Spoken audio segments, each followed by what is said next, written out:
Welcome to the Rim Break Rodeo. We hope this video helps. In this video, I will show how to make rolls from roll patty. First, ensure your roll patty sheets are completely thawed if they were frozen, as this prevents tearing.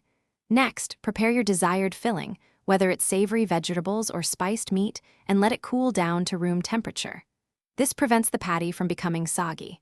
Also, have a small bowl of water or a simple flour water paste ready.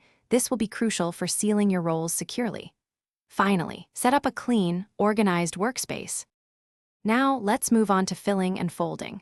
Take one patty sheet and lay it flat on your clean surface.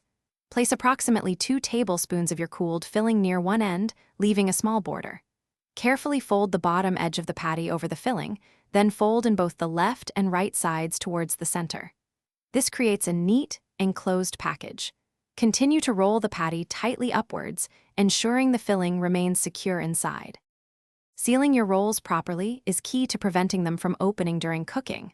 Once you've rolled the patty almost to the end, dip your finger in the water or flour water paste and apply a thin layer to the top edge of the patty. Then, press down firmly to seal the roll completely. This creates a strong bond, ensuring your delicious filling stays perfectly contained. Make sure all edges are securely closed to maintain a beautiful, consistent shape.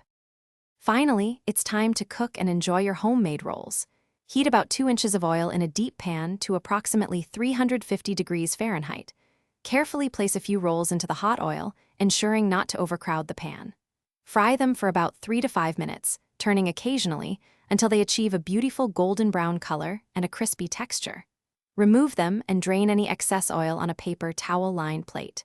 Serve your warm, delicious rolls with your favorite dipping sauce. Thanks for watching. Consider subscribing if we helped you.